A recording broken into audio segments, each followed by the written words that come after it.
Shalom saudara, selamat pagi. Berjumpa kembali pada pagi hari yang indah ini. Kita bersyukur kepada Tuhan atas anugerahnya bagi setiap kita. Sebelum kita merenungkan firman Tuhan, mari kita tenangkan hati, kita berdoa. Terima kasih Tuhan untuk pagi hari ini. Kembali kami bersyukur menyambut pagi baru yang Kau berikan bagi kami. Ada besar anugerah Tuhan, ada besar rahmat-Mu, limpah kasih-Mu bagi setiap kami di sepanjang hari ini. Oleh sebab itu ya Tuhan, kami mau melandaskan seluruh kehidupan kami ke dalam firman-Mu, sehingga firman-Mu lah yang menuntun kami, yang menguatkan dan meneguhkan kami menjalani hari keseharian kami. Terpuji nama Tuhan, kami sambut firman Tuhan dengan hati yang terbuka. Di dalam nama Yesus kami berdoa. Amin. Bapak Ibu Saudara-saudari yang saya kasihi, pada pagi hari ini saya memberikan topik renungan kita, Allah sanggup mengubah pahit menjadi manis. Allah sanggup mengubah pahit menjadi manis. Mari kita membaca ayat-ayat firman Tuhan yang akan menjadi landasan renungan kita pada pagi hari ini, yang terambil dari Keluaran pasal 15 ayat yang ke-22 sampai ayatnya yang ke-27. Kita akan membaca kelima ayat ini, Keluaran pasal 15 ayat yang ke-22 sampai ayatnya yang ke-27. Mari kita membaca, saudara, buka Alkitab saudara dimanapun saudara berada. Kita baca dari ayat yang ke-22. Musa menyuruh orang Israel berangkat dari Laut Teberau, lalu mereka pergi ke padang gurun Syur. 3 hari lamanya mereka berjalan di padang gurun itu dengan tidak mendapat air. Sampailah mereka ke Mara, tetapi mereka tidak dapat meminum air yang di Mara itu karena pahit rasanya. Itulah sebabnya dinamai orang tempat itu Mara. Ayat yang ke-24, lalu bersungut-sungutlah bangsa itu kepada Musa. Kata mereka, apakah yang akan kami minum? Ayat yang ke-25 kita lanjutkan saudara. Musa berseru-seru kepada Tuhan, dan Tuhan menunjukkan kepadanya sepotong kayu. Musa melemparkan kayu itu ke dalam air, lalu air itu menjadi manis. Di sanalah diberikan Tuhan ketetapan-ketetapan dan peraturan-peraturan kepada mereka, dan di sanalah Tuhan mencoba mereka. Ayat yang ke-26 saudara, selanjutnya dikatakan firman-Nya, jika kamu sungguh-sungguh mendengarkan suara Tuhan Allahmu dan melakukannya apa yang benar di matanya, dan memasang telingamu kepada perintah-perintahnya, dan tetap mengikuti segala ketetapannya, maka aku tidak akan menimpakan kepadamu penyakit manapun yang telah kutimpakan kepada orang Mesir, sebab aku Tuhanlah yang menyembuhkan engkau. Dan yang terakhir ayat ke-27, mari kita baca bersama-sama. Sesudah itu sampailah mereka di Elim. Di sana ada 12 mata air dan 70 pohon korma. Lalu berkemalah mereka di sana di tepi air itu. Saudara-saudari yang saya kasihi, saya rindu kita membaca sekali lagi ayat, khusus ayatnya yang ke-23. Dari Keluaran pasal 15 ayat ke-23, kita baca bersama-sama 1-2 ya. Sampailah mereka ke Mara, tetapi mereka tidak dapat meminum air yang di Mara itu karena pahit rasanya. Itulah sebabnya dinamai orang tempat itu Mara. Bapak Ibu Saudara-saudari yang saya kasihi, dalam kehidupan kita, dalam perjalanan kehidupan kita, tentu saja tidak selamanya akan berjalan mulus tanpa ada persoalan, pencobaan, masalah, ujian, dan bahkan mungkin tantangan-tantangan kita hadapi. Betul ya saudara ya? Ada kalanya kita harus melewati jalan-jalan yang penuh dengan tantangan-tantangan. Inilah yang dialami oleh bangsa Israel ketika mereka dibawa keluar dari tanah perbudakan, dari kegelapan perbudakan ya di Mesir, dan mereka dibawa keluar menuju ke satu tanah yang telah dijanjikan Tuhan, ya, yang telah dijanjikan Tuhan dan menjadi tanah perjanjian yang akan membawa mereka seharusnya hidup bahagia, ya, menjadi tujuan hidup mereka, boleh dikatakan sedemikian rupa. Nah, Bapak Ibu Saudara-saudari yang saya kasihi, di dalam perjalanan mereka ini, ya, baru saja mereka melihat bagaimana Tuhan menyelamatkan mereka dari pengejaran bangsa Israel, ya, Raja Firaun dan para pasukannya yang akan mencoba membinasakan mereka, ya. Dan kita bisa melihat betapa spektakulernya Tuhan, ya, membelah Laut Teberau, dan bangsa Israel bisa berjalan di bagian yang kering dan mereka diselamatkan, sementara bangsa Mesir yang mengejar mereka itu mati ditenggelamkan di dalam Laut Teberau. Luar biasa, saudara. Dan selanjutnya Tuhan yang menyuruh mereka berangkat, seperti apa yang kita baca tadi, berangkat dari Laut Teberau, dari tempat mukjizat pertama mereka alami itu, saudara, untuk pergi ke padang gurun Syur. Sebuah padang gurun, ya, padang gurun tentu saja daerah yang panas, saudara, daerah yang gersang, saudara. Dan 3 hari lamanya mereka berjalan di padang gurun itu. Di dalam tuntunan Tuhan mereka berjalan 3 hari lamanya. Tentu saja itu perjalanan yang melelahkan. Mungkin mereka sudah membawa persediaan air minum, tetapi selama 3 hari mereka berjalan, tiba di padang gurun Syur, mereka haus, mereka tidak mendapatkan air, ya. Dan ketika mereka sampai di sana, mereka tibalah di suatu tempat yang disebut di sini adalah sampailah mereka ke Mara, ya. Tetapi mereka tidak mendapatkan minum di air ini, di daerah ini, saudara. Itulah sebabnya disebut tempat ini Mara atau pahit rasanya. Saudara-saudari yang saya kasih, tantangan yang tidak mudah bagi bangsa Israel, ya, sebuah perjalanan yang tentu sangat-sangat sulit sekali.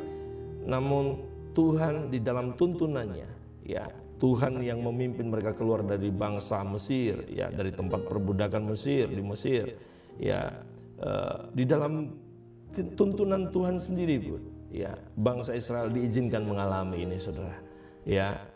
Ya, kalau kita melihat nanti ayat selanjutnya, kita melihat bahwa ternyata ini adalah dalam maksud Tuhan untuk mencobai bangsa Israel. Nah, demikian juga di dalam kehidupan kekristenan kita. Seringkali di dalam kehidupan kita, kita melewati jalan-jalan yang penuh dengan kerikil, penuh dengan batu, penuh dengan jalan-jalan yang terjal, curam, berliku, bahkan tidak jarang jalan-jalan yang begitu mengerikan, yang membuat kita harus kadang-kadang terjatuh, ya.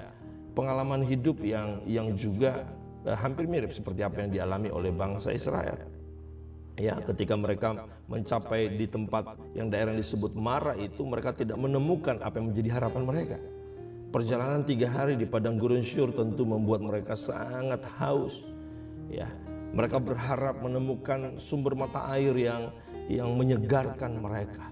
Namun sebaliknya yang mereka temukan adalah air yang pahit, ya, sebuah kepahitan, saudara.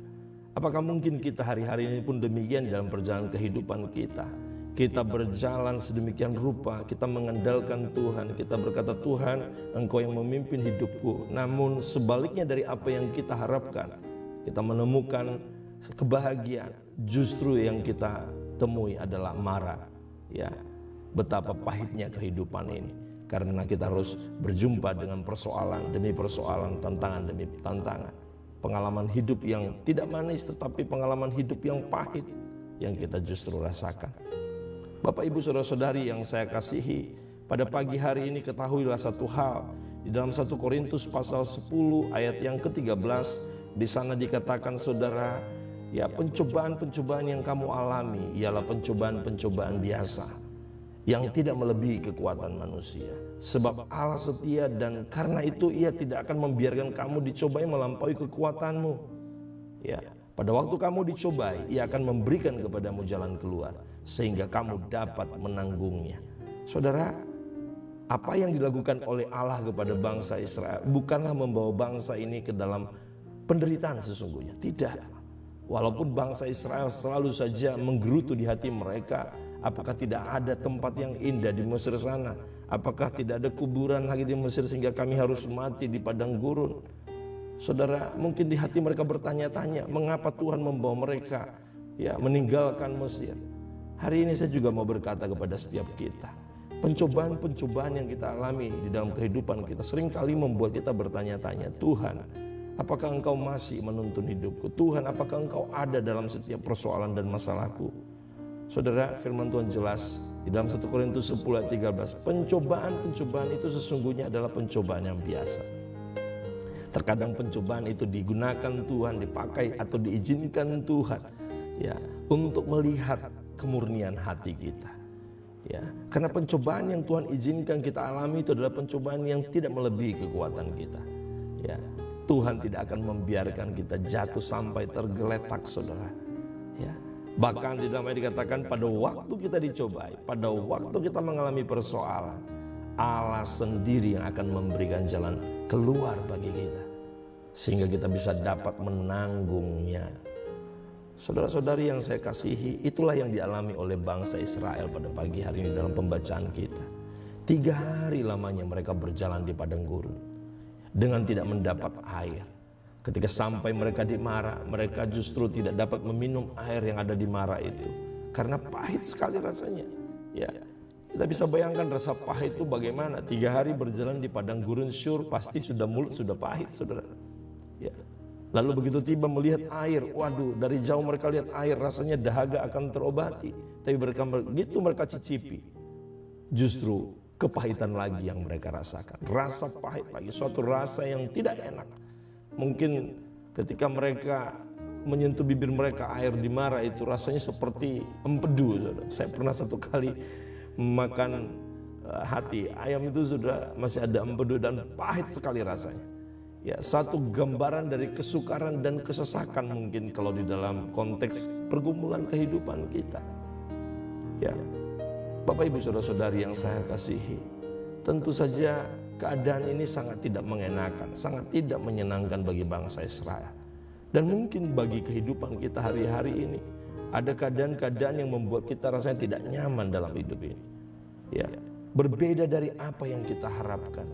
Kita berharap mungkin kehidupan kita akan berjalan dengan baik, dengan manis. Namun yang kita temui justru sebaliknya, rasa pahit. Nah, pertanyaan besarnya sebenarnya, saudara, bagaimanakah sikap hati kita tak kalah kita dihadapkan pada kepahitan-kepahitan kehidupan itu? Itu yang paling penting, saudara. Bagaimana?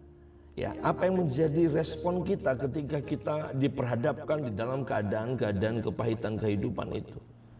Tetapkah kita mengucap syukur atau berlaku seperti bangsa Israel yang kemudian tidak berhenti bersungut-sungut dan berkata, apakah yang akan kami minum? Seperti apa yang dikatakan di dalam ayat 24 tadi, mereka menggerutu dan mereka mulai bersungut-sungut, apakah yang akan kami minum? Sepintas kita berkata, wajar dong. Wajar mereka mengeluh, wajar mereka bersungut-sungut demikian. Apakah yang akan kami minum? Tetapi kalau kita melihat baru saja 3 hari lalu, Tuhan membuat satu perkara yang hebat. Laut berau terbelah, saudara. Mereka diselamatkan dari kejaran bangsa Mesir. Mestinya sekali lagi, pertanyaan mereka, apakah yang akan kami minum ini? Tidak lebih daripada keluhan dan sungut-sungut. Rasanya jadi tidak wajar, saudara. Bagaimana mungkin mereka kemudian meragukan Tuhan yang baru saja 3 hari yang lalu telah melakukan satu perkara yang begitu luar biasa dalam hidup mereka. Bangsa Israel melupakan begitu saja pertolongan Tuhan di waktu-waktu yang sebelumnya. Bagaimana Tuhan meluputkan mereka dari kejaran bangsa Israel? Bagaimana mungkin? Mereka justru mengeluh, mengomel dan bersungut-sungut. Saudara, saya mau katakan seringkali kita pun demikian. Baru saja Tuhan sudah menolong kita, Tuhan membuka jalan bagi kita. Mungkin baru beberapa jam, mungkin baru 1-2 hari, 3 hari seperti bangsa Israel yang mereka alami. Kemudian ketika ada rasa pahit yang baru, kita mulai mengeluh, kita mulai bersungut-sungut, kita mulai berkata seperti bangsa Israel, apakah yang akan kami minum? Saudara, kepahitan-kepahitan hidup itu sesungguhnya seringkali mestinya kita merespon bukan mengomel atau menggerutu atau bersungut-sungut. Tetapi justru sebaliknya, kita harusnya merespon dengan bertanya lagi, Tuhan, Apakah hatiku masih tetap percaya kepada Engkau? Tuhan, apakah Engkau menemukan aku meragukan Engkau? Mesti kita mengoreksi hati kita, saudara. Karena pada saat kepahitan itu datang, justru itu adalah saat-saat ujian bagi ketidakpercayaan kita, ujian bagi iman kita. Itulah sebabnya ketika rasa pahit apapun yang terjadi dalam hidup kita, daripada kita menggerutu, ya sebaliknya seharusnya kita semakin lagi mendekatkan diri kepada Tuhan, mengoreksi diri, memeriksa ke dalam diri kita. Apakah kita sudah sungguh-sungguh mengandalkan Tuhan di dalam segala keadaan yang kita hadapi dalam hidup ini? Bapak, Ibu, Saudara-saudari yang saya kasihi, di dalam ayat yang ke-25, ya, di dalam pembacaan nats kita tadi dalam Keluaran pasal 15 ini, tadi di sana dikatakan, sesaat setelah Musa mendengar keluhan bangsa Israel itu, apa yang dilakukan oleh Musa? Ya, Musa berseru kepada Tuhan, dan Tuhan memberikan jalan keluar dengan menunjukkan kepadanya sepotong kayu. Lalu kemudian Musa melemparkan kayu itu ke dalam air, lalu air itu menjadi manis. Perhatikan baik, saudara, oleh pertolongan Tuhan, air yang pahit itu berubah menjadi manis, dan mereka pun dapat meminum air yang ada di Mara itu, saudara. Bapak, Ibu, Saudara-saudari yang saya kasihi, daripada kita mengeluh menggerutu, sekali lagi tadi saya katakan, sebaliknya seharusnya kita melakukan introspeksi jauh ke dalam diri lagi. Kita seharusnya kembali lagi berseru datang kepada Tuhan, memohon pertolongannya. Apa yang dialami oleh bangsa Israel di Mara ini, saudara, ini adalah hal yang perkara yang sepele bagi Tuhan. Bahkan sepelenya sampai hanya sepotong kayu saja, saudara. Ya, sepotong kayu. Saya tidak tahu kalau dikatakan sepotong kayu itu mungkin ya hanya kayu kecil saja, namanya juga sepotong, saudara. Ya, kalau sebatang kayu berarti kayunya besar, saudara. Kalau sepotong berarti potongan kayu kecil saja. Saya bayangkan hanya potongan kayu kecil. Sebuah hal yang sepele, tetapi di tangan Musa oleh pertolongan Tuhan, ketika Musa melemparkan kayu itu ke dalam air, air itu menjadi manis. Saya bayangkan di Mara itu daerah yang begitu sangat luas tentu saja untuk menampung begitu banyak orang Israel. Seketika, saudara, ya, air itu menjadi manis. Bayangkan luar biasanya bagaimana proses air pahit berubah jadi manis itu. Sepotong kayunya mungkin dilempar ratusan meter atau 1 kilometer dari tempat orang-orang lain yang ada di daerah itu, saudara, berdiri orang Israel. Dan seketika orang Israel berada mungkin di air yang dekat dengan mereka, semuanya berubah menjadi manis. Semestinya airnya cukup berubah menjadi tawar, kan? Ya, tidak mesti jadi manis, dengan tawar saja, tidak pahit saja, itu sudah luar biasa. Tapi ini dikasih bonus sama Tuhan, saudara. Tidak hanya airnya berubah tidak pahit lagi, tetapi jadi manis, saudara. Bayangkan mungkin berapa banyak gula yang tiba-tiba ada di sana. Ya, gula tentu merujuk kepada rasa manis.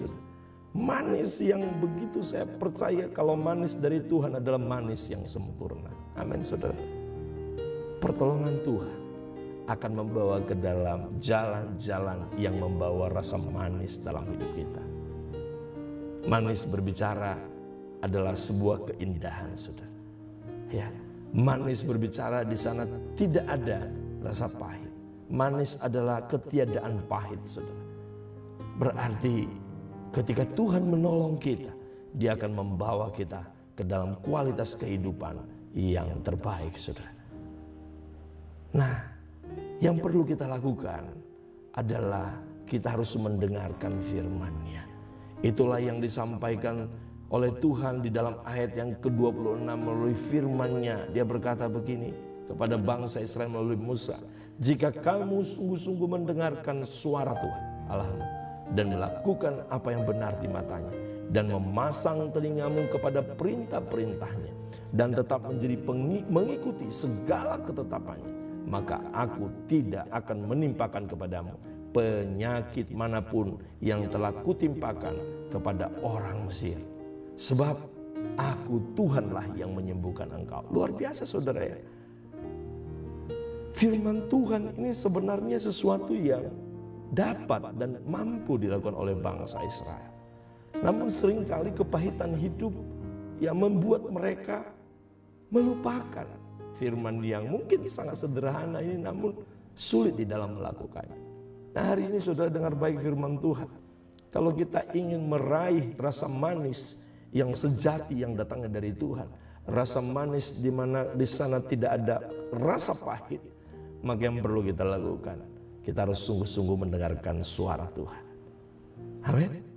Dengan setiap pagi jam 5 pagi kita bangun, kita menyediakan hati kita, kehidupan kita untuk mendengar firman Tuhan, maka kita sedang melakukan, menaati apa yang dikatakan dalam Keluaran pasal 15 ayat 26 ini.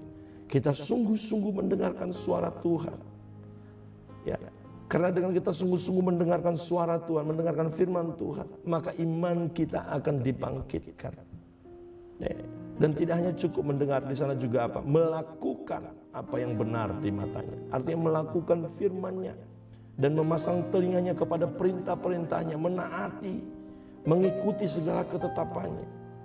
Maka janji Tuhan bagi kita pada pagi hari ini, Tuhan tidak akan menimpakan kepada kita penyakit manapun. Amin. Penyakit manapun tidak akan menimpa kita. Ya. Sebab Tuhanlah yang menyembuhkan kita. Kepada bangsa Israel janji ini. Namun kita adalah umat pilihan imamat yang rajani. Tuhan telah memilih kita keluar dari kegelapan kepada terangnya yang ajaib melalui iman kepada Yesus. Maka janji ini juga berlaku di dalam kehidupan kita. Amin saudara. Yang perlu kita lakukan, asal kita sungguh-sungguh mendengarkan firman Tuhan, melakukan di dalam kehidupan kita, ya, memperhatikan setiap perintah-perintahnya dan mengikuti segala ketetapan-ketetapannya, maka janji Tuhan luar biasa. Kepahitan hidup, sakit penyakit kah, persoalan keuangan kah, persoalan apapun itu kah, Tuhan tidak akan timpakan atas kita. Tuhan akan menolong kita. Tuhan akan menyanggupkan kita melewati setiap tantangan persoalan kehidupan kita. Amin saudara. Karena apa saudara? Karena Dia adalah Allah penyembuh kita. Dia adalah Allah yang sanggup mengubah pahit menjadi manis. Dia Allah yang sanggup mengubah setiap persoalan, pergumulan, tantangan kehidupan kita menjadi kebahagiaan demi kebahagiaan yang sejati. Asal kita percaya kepada Tuhan. Dan tidak ada perkara yang mustahil bagi Dia. Perkara besar pasti terjadi di dalam kehidupan kita oleh pertolongannya yang ajaib. Amin saudara. Sekali lagi, asal kita percaya kepada Tuhan, tidak ada perkara yang mustahil bagi Dia. Tidak ada yang mustahil bagi orang yang percaya kepada kuasa-Nya yang tak terbatas. Tuhan Yesus memberkati. Mari kita berdoa. Terima kasih untuk firman-Mu pada pagi hari ini Tuhan. Kami kembali diteguhkan bahwa Engkau Tuhan yang menuntun hidup kami, adalah Tuhan yang bertanggung jawab, adalah Tuhan yang memberikan kemenangan. Itulah sebabnya ketika kami menyerahkan seluruh kehidupan kami untuk terus ada di dalam tuntunan Tuhan, maka itu berarti kami harus bergantung kepada Engkau sepenuhnya.